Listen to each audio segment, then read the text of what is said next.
a mile in my shoes. Have you ever heard the saying, walk a mile in my shoes? I think it's a very good saying. Do you know what it means? It means that before you judge someone, you should put yourself in his or her position. For example, if someone was running in a race and they did very poorly and came in last, it wouldn't be fair to say, oh, he's just a terrible runner. You would have to look at all the circumstances that made the person lose the race.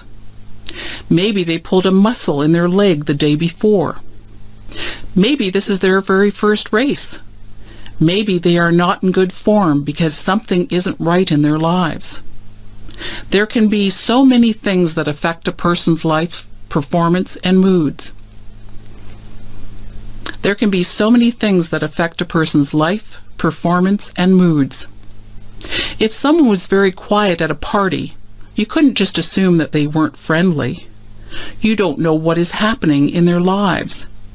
They could be feeling ill, or they might have just had a bad experience. Nobody can know exactly how another person feels. Even if someone tells you what he or she is experiencing, you still won't fully understand what is going on inside the other person. Everyone perceives and feels things differently. To walk a mile in someone else's shoes is to try and understand things from that person's perspective. We are all shaped by the events that have taken place in our lives. No two people have gone through the exact same things.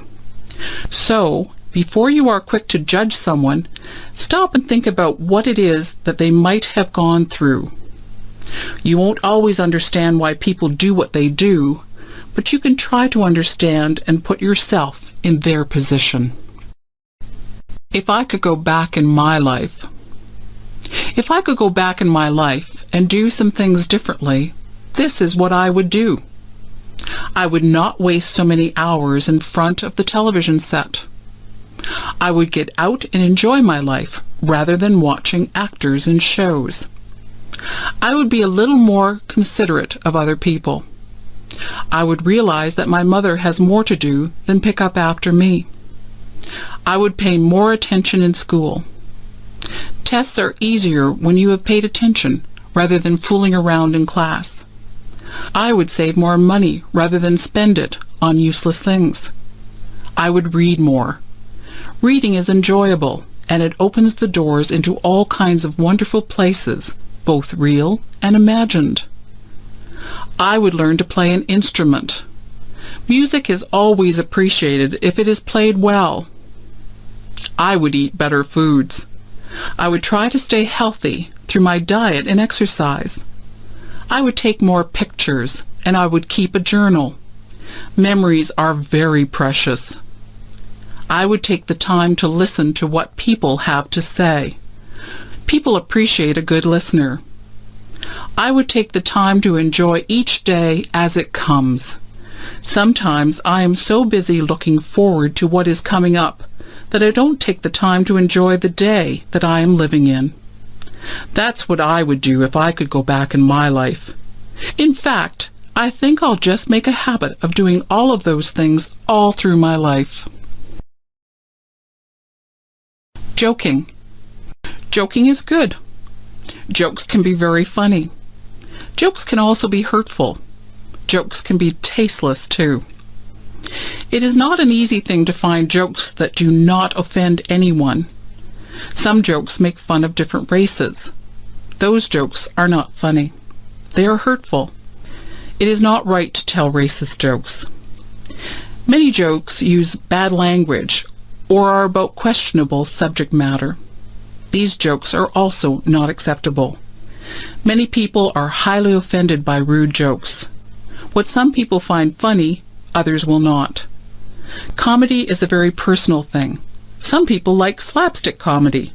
That is the kind of comedy that the Three Stooges use. Some people like very subtle humor. Some people will laugh at just about anything. Sometimes it is not appropriate to laugh, but you feel like laughing anyway.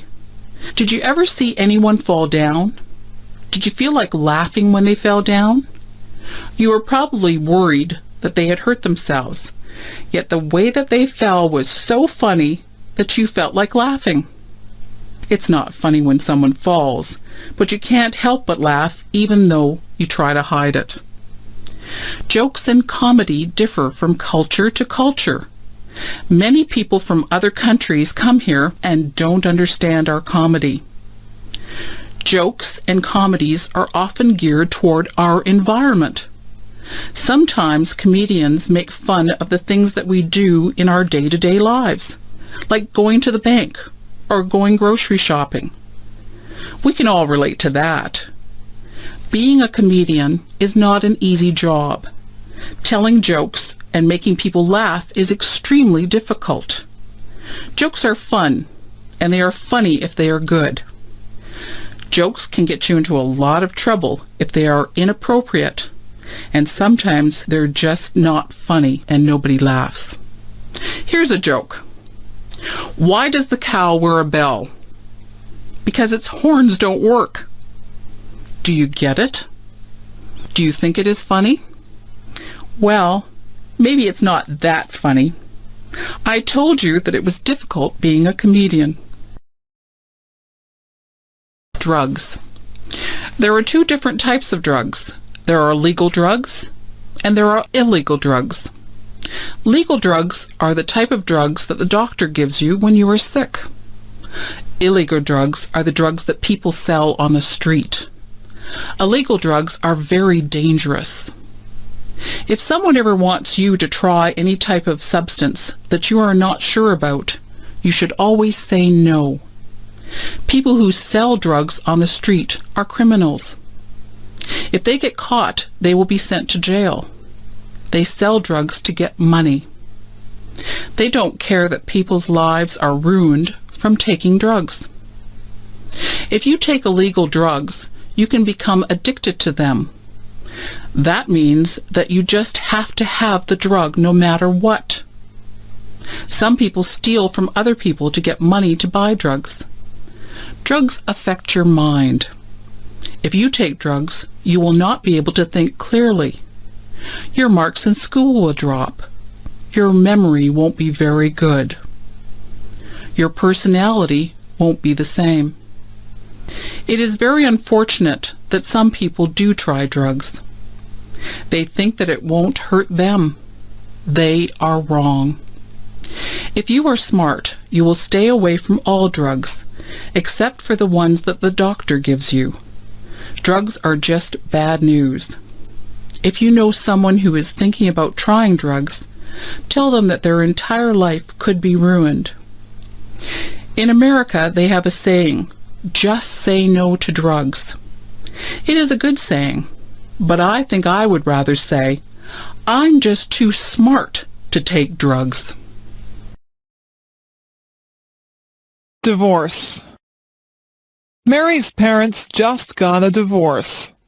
Mary is very upset. She thinks that her parents don't love her anymore. She thinks that they got a divorce because of her. She is wrong. Her parents love her just as much as they always did. They aren't getting divorced because of Mary.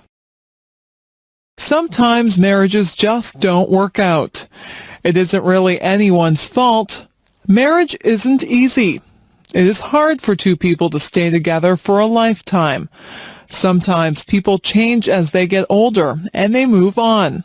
Some people have perfectly good marriages and they stay together for their entire lives. Divorce doesn't happen because the parents don't love the children anymore. A lot of children feel that it is their fault, but it isn't their fault at all. Children neither cause the divorce nor can they prevent it. It is up to the parents. Divorce isn't the end of the world. Children can still see both parents and stay with them. Life goes on. Sometimes children can get new stepmothers or stepfathers. That can be a good thing. You just have to be understanding and know that your parents still love you. Life doesn't always go the way that we planned it, but it has its twists and turns. Life is an adventure. If your parents get a divorce, just be understanding. Know that they love you and that this is a hard time for them. It is a hard time for you too, but these things have a way of working themselves out in the end. If my fish could talk. I have a goldfish. He swims around in his bowl all day. He looks bored. I look inside the bowl and watch him. His mouth always moves. He looks like he is talking. I imagine what my goldfish would say if he really could talk. I think he would say, "Hey, I'm bored in this little bowl. Why don't you get me a bigger tank with more fish in it? I would like to have some friends to swim around with." I went out and bought a bigger tank for my goldfish. I put some plants at the bottom of the tank, and I got a miniature deep-sea diver to put at the bottom of the tank. I looked into the tank and imagined what my goldfish was saying. He seemed to be saying, "This is a nice tank. It's roomy in here and you decorated it well, but I still don't have any friends to swim with." I went to the pet store and bought 3 more goldfish. I put them into the tank.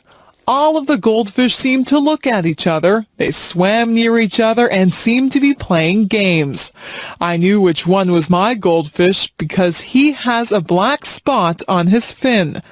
I looked at him and imagined that he was talking again. He said, "This is great. I have a big new home and friends to swim with. These are nice goldfish that you brought home for me. Thank you." Goldfish can't really talk. I know that. I just like to pretend that my goldfish talks. He seems very happy now with his nice new home and his new friends. I don't think goldfish can smile either, but it looks like my goldfish has a smile on his face. The best teacher. I have had a lot of teachers. Some of them were good and some of them were boring. There is one teacher whom I remember very well.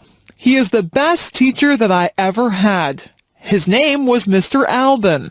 He was a history teacher. History is not my favorite subject. I don't really enjoy history a lot. When I was in Mr. Alban's class, he made history seem exciting. He was more of an actor than a teacher. If he was describing a war, he would make us feel all the emotions that the soldiers and their families would have felt. We could almost hear the guns firing and the people shouting. He would paint a picture in our minds that was very vivid. When I had a history test in his class, I didn't have to study much. I would remember every word that he had said. I would see him doing the actions that went along with his stories. He was very animated. He would shout out orders as if he was a general, or he would speak softly and reverently when describing the death of a great hero. The most important thing that I learned from Mr. Alban was that I did really like history. I just thought that I didn't like it because most people had made it dull by just reading from the textbooks. History is not just a series of dates and dull facts. History is what really happened. History is real life. All the historical figures had real families and emotions. They weren't just fictional people.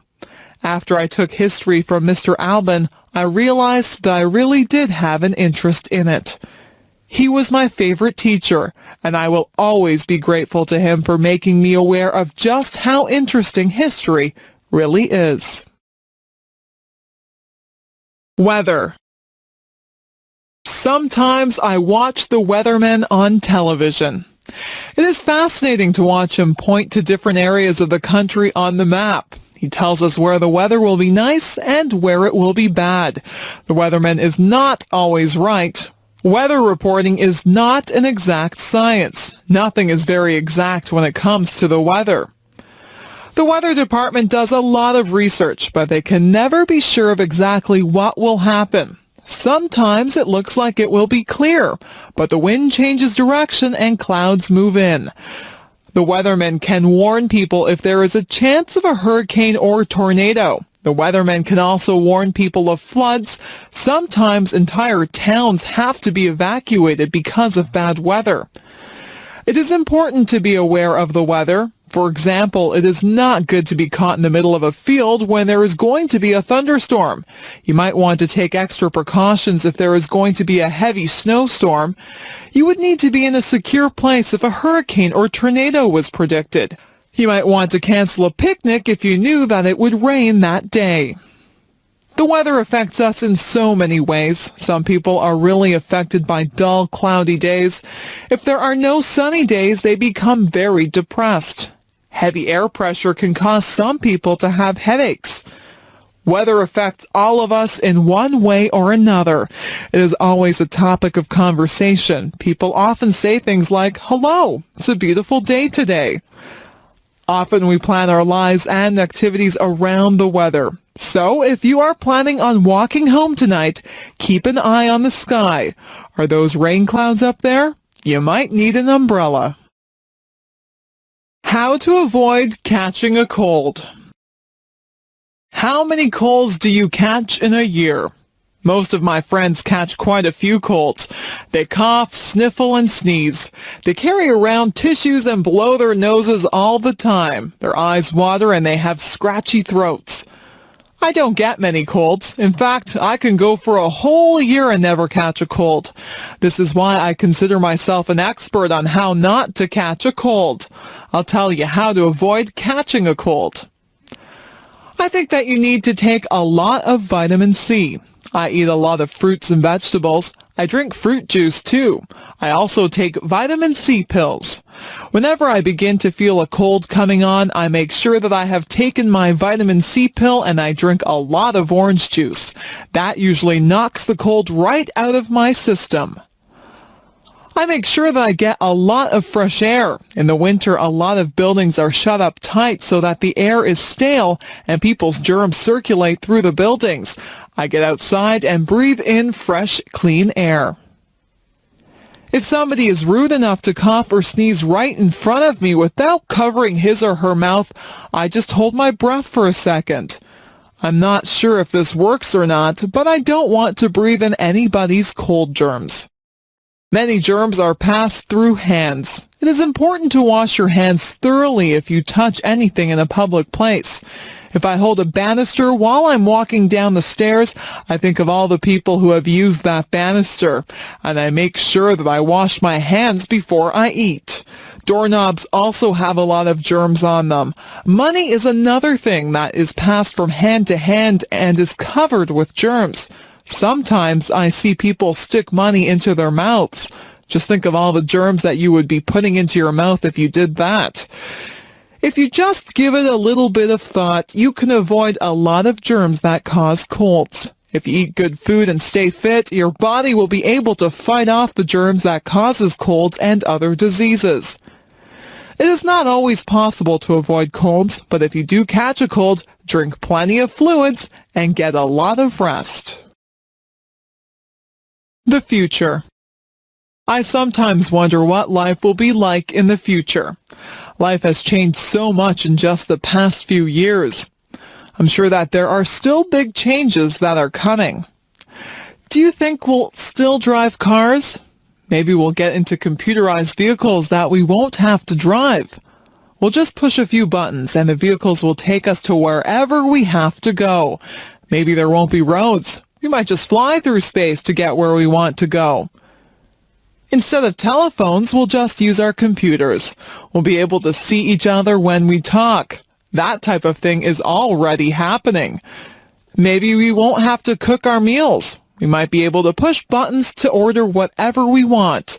A nice roast beef dinner or an ice cream sundae might just pop out of a machine. It would be nice to have a robot to clean the house for you. In the past few years, computers have been extremely important. People used to write to each other through the mail. Now people communicate so much more frequently through email. Most of my friends own computers. If we had all of these things to do the work for us, what would we do? We would still need people to program the computers. We could spend more time being creative rather than doing everyday chores. The future holds many surprises. I'm sure that technology will become even more and more amazing. When my parents were young, they had never even seen a color television.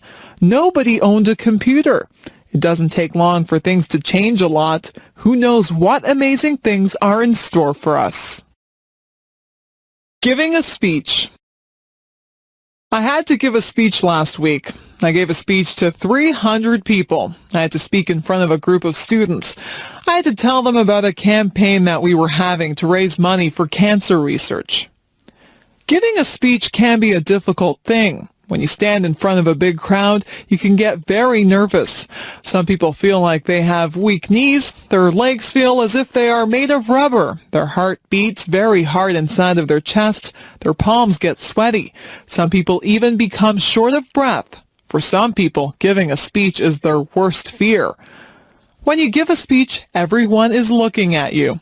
They are waiting to hear what you have to say. When you have 300 people looking at you, you have 600 eyes that are on you. It is a little frightening when you think of it that way. Before I give a speech, I take 3 big breaths. I calm myself and I remind myself that what I have to say is important. I like to be sure of what I am going to say, so I practice my speech in front of a mirror at home. I like to look like I am relaxed and friendly. They say that practice makes perfect, so the more speeches that you give, the better you will become at it. Whenever I have to give a speech, I imagine that the audience is just one big person. I look out into the audience until I find a friendly, smiling face. I focus on that person, and I pretend that I am just talking to them. I have become used to giving speeches. I am more relaxed now than I used to be. People tell me that I do not look nervous at all. I like to hear that. Sometimes I do feel a little flutter of nervousness, but I just ignore it and do the best that I can. Giving a speech is not as scary as it appears to be. Anyone can do it with a little practice. Moving to another country. My friend Steve moved to another country. He had lived in Canada all his life and he moved to Japan. Life in Japan was very different for Steve than what he was used to. At first, Steve suffered from culture shock. His whole life seemed different. He was not used to the way of life in Japan. Steve was not used to the large crowds of people that walked up and down the streets in Japan. In his hometown in Canada, the streets were fairly quiet. Steve had to get used to the food. In Japan, the people eat a lot of fish. Steve had never eaten much fish before. Steve wanted pizza, but it was expensive in Japan. Steve said that he had to adjust his eating habits. The people in Japan have different customs than we do here in Canada. Steve didn't want to offend anyone, so he had to learn the customs. He had to learn about what Japanese people considered polite and rude. Sometimes in a foreign country you can do something to insult someone without even realizing that you are being rude. At first, Steve had trouble with the language. He said that the only way to really learn the language is to talk to people. Steve talked to a lot of people. He made a lot of mistakes, but people were patient with him, and they tried to help him with his Japanese. It wasn't long before Steve felt more comfortable in his new surroundings. You have to be willing to learn new customs and a new language if you move to another country. Steve feels very comfortable in Japan and in Canada now. He is thinking about going to another country now. He thinks that he might like to try and live in Italy. I'm sure that he would get over his culture shock very fast if he moved there. Moving to a new country can be difficult, but if you are willing to learn, it can be a very rewarding experience. Look for the beauty. I have learned that things don't always go the way that they were planned. If something doesn't happen the way that I want it to, I try to make the best of the situation. I always try to find something good in everything that happens. Last year, I broke my ankle when I was walking on an icy sidewalk. At first, I was very upset. I was missing school and there was a party that I wanted to go to. I couldn't do very much of anything. My ankle was very sore. I stayed home and I read a book. It was an excellent book, and one that I probably would not have had time to read under normal circumstances. My friends brought my homework to my house, and we had some really nice visits while they were here. I had to accept the fact that I couldn't go anywhere on my broken ankle, so I made the best of a bad situation. Once I lost my way when I was out camping. I ended up in a very large field. I was afraid that nobody would find me, but I calmed myself down and took time to examine all the interesting wild flowers in the field. My family did find me. They were surprised at how calm I was. I have learned that there is something valuable inside every adventure and something beautiful inside every person. We had a new boy who came into our class. His clothes weren't in style and he was not particularly handsome. Some of the boys and girls made fun of him. Sometimes people can be really cruel. He seemed to handle it all right, but inside I knew that it must hurt. Some of my friends and I invited him out with us. We found out that he had a terrific sense of humor, and he is probably one of the nicest people that I have ever met. He has since become one of my best friends. It makes me ashamed when someone that I know judges someone by how they look. It isn't fair to do that. You'll find that something good comes out of almost every situation. You'll find something good about almost everyone that you meet if you look hard enough. If something doesn't work out the way you planned it, just make the best of the situation. Look for the beauty in everything. My doll. When I was an infant, I got a rag doll. It was a very plain little doll, and it wore a clown outfit and a clown's hat. I used to take that doll to bed with me every night. I couldn't go to bed without my doll. My mother used to pretend that the doll was talking to me. She would make the doll dance and sing songs. I would talk to the doll. My mother would answer for the doll, but I was a baby, and I thought that the doll was actually talking to me. That doll was my best friend. I took her everywhere. One time I took her to a store with me and I left her on a shelf in the store. We were halfway home when I realized that I didn't have my doll with me. I was very upset. My mother and I rushed back to the store. My doll was still there. I was so relieved. I hugged my doll and I promised myself that I would never leave her anywhere again. I couldn't imagine life without that doll. Through the years, the doll became less important in my life. I had other things to do, but the doll still sat on my bed during the day, and I still took it to bed at night. I gave that doll a lot of love when I was little. In fact, I love that doll so much that she looks tattered and torn now. There are parts of her face and hands that are almost worn away. I had a lot of other toys when I was little, but none of them were ever so important as that doll. I don't play with toys anymore, but that doll is still in my room. She sits in a special chair in the corner. I'll always have that doll. No matter how worn out she is, I'll always keep her and cherish her as part of my early childhood. I am curious. I am curious about many things. I would like to find the answers to a lot of questions that I have. What holds the stars up in the sky? Why does ice form on the top of the lake when it is cold? Is there life on other planets? Why do we not fall off the face of the earth? How do caterpillars turn into butterflies? All of these things are mysteries to me. There are so many questions that are unanswered. I think I should go to the library and get a book to find out why people grow old. What makes a television work? I also want to know where electricity comes from. Who is the strongest person in the world? Who is the smartest person in the world? Why do some people have blonde hair and some people have black hair? Why do people in different countries speak different languages? Why do people have to die? Why are no two snowflakes alike? What makes people fall in love? What makes the rivers run? Why does the sun rise every morning? How did the oceans form? Why did the dinosaurs vanish from the earth? I wonder if I'll ever find out the answers to all of my questions. I think I'll have to study hard and stay in school to find out everything that I want to know. Some questions never get answered. It is good to be curious.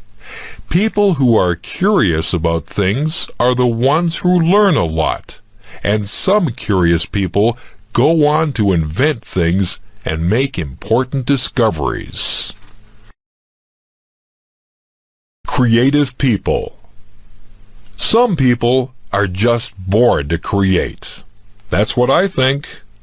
Some people just have the need to write stories, compose beautiful music, or paint pictures. Creativity seems to be inside them, and they need to let it out. It's good that we have people like that. Composers like Mozart and Chopin have given us music that is incredibly beautiful. It's not just the classical composers who have given us great pieces of music.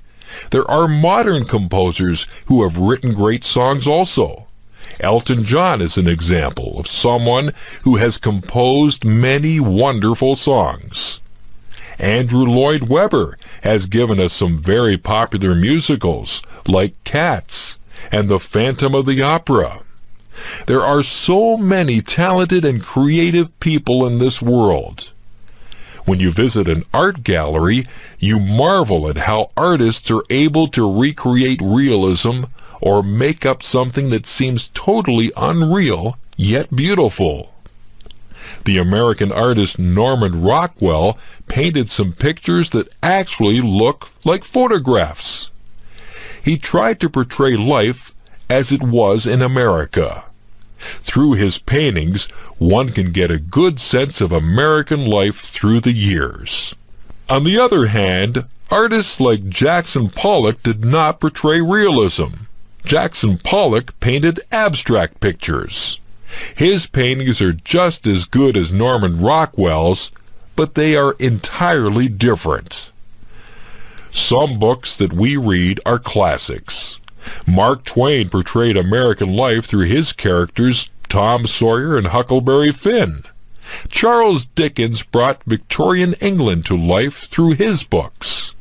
Most people are familiar with his Christmas Carol, where the mean and miserable Scrooge learns the true meaning of Christmas.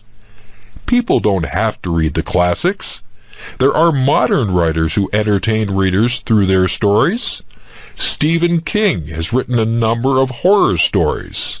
Some of his books have even been made into movies. We are lucky to have creative people who share their gifts with us.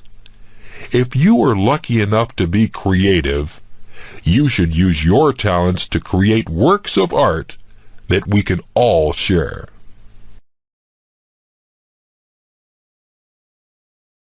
Career choices. What do you want to be when you grow up? There are so many things that you can be. You might want to work in the field of law. You could be a police officer. You could be a judge or a lawyer. Maybe you'd like to work in the food industry. You could be a cook or a waitress. You might want to manage a hotel dining room. Perhaps you would want to do room service in a hotel. You could be a chef and make fancy meals for people. Maybe show business is what you'd like to be involved in. You could act in television shows or movies. You could sing or play an instrument in a band. If you like to help people, you could go into medicine. You could be a doctor or a nurse. You might be a surgeon and operate on people. There are other jobs in the field of medicine too. You could be an X-ray technician or a lab technician. It takes a lot of education to be a doctor. Maybe you would rather be a teacher. You could teach in a primary school or a high school. If you don't want to work with children, you could become a professor at a university. There are hundreds of other jobs to choose from, too. You might want to fix cars or work in a store. You could be a dentist or a veterinarian. You could be a janitor or a zookeeper. There are so many jobs that I just can't name them all. Maybe you'd like to be a minister or an organist at a church. You could be a babysitter or a shop clerk. You might be interested in being an astronaut or a baker. You could work in a bank or at a shop. You could work on a construction crew and build roads and houses. Maybe you'd rather decorate the houses, so you could become an interior decorator. You could cut hair or be a driving instructor. The list is endless. There are even jobs that you may never have heard about. The choice is yours. You just choose whatever you want to be and do your best to become that. I could go on forever. You could work in a library. You could be a factory worker or a fisherman. You could make clothes or build bridges. You could wash windows or be a bricklayer. The possibilities are endless. I need glasses. I have been having trouble seeing the blackboard. Everything is blurry. I keep getting headaches. I told my mother about it, and she made an appointment with the optometrist. I went to a place where they made me read words and letters on a chart. Some of the words were big, and some were very small. I tried to read everything, but sometimes I couldn't see some of the small letters. The optometrist would cover one of my eyes while I read the chart. Then she would cover my other eye. She even put some drops in my eyes. I asked the optometrist if I had passed or failed the test. She laughed and said it wasn't that kind of test that you passed or failed. She was just trying to find out if I needed glasses. I did need glasses. My mother and I looked around. There were many pairs of frames. I wanted something that was in style. I tried on many pairs of frames. Some of them looked good on me, and some of them looked really funny on me. I finally chose a frame that was my favorite. I gave them to a lady who did some measurements. She told me to come back on Friday to get my glasses. On Friday, I got my glasses. My friends liked them. They said I looked smart in my glasses. I wore them to school on Monday, and I was able to see the blackboard clearly. I didn't realize how much I hadn't been able to see. Now I don't get headaches anymore. I'm glad that I have my glasses. Everything is a lot clearer now. I am clumsy. My mother says that I am clumsy. My father says that I am clumsy. I know that I am clumsy. I do things all the time that are clumsy. I fall down for no reason at all. If there is a crack in the sidewalk, I will be sure to trip on it and fall down. If I carry a plate of food in the cafeteria, I almost always either drop it or bump into someone with it. I don't try to do these things. It just happens. When I drink juice, I miss my mouth and get juice all over my shirt. I always have something spilled on my clothes. Last week I opened a jar of peanut butter. The jar flew out of my hands and landed upside down on the floor. There was a big glob of peanut butter on the floor. Yesterday I knocked over the sugar bowl. There was a big sticky mess on the floor. I bump my head when I get into the car. I rip my pants on things. I lose my money out of my pockets. I step on the cat's tail. I always feel bad when I do that because the cat thinks I don't love her. I don't mean to do these things. I am just a clumsy person. My parents tell me to slow down. I am always in a hurry. Maybe that's why I'm so clumsy. Maybe it's just a stage that I'm going through. If it is, I hope it is over soon. Being clumsy is no fun at all. Home alone. I remember the first time that my parents left me home alone. I was very grown up, and I thought that I would be just fine. I was fine for a while. I watched television and had something to eat. I called my friend on the phone and we talked for a while. Then I sat down to read a book. The house was quiet, very quiet. I found myself listening very carefully. I heard a tap, tap, tapping noise. I wondered where it was coming from. It seemed to be coming from the window.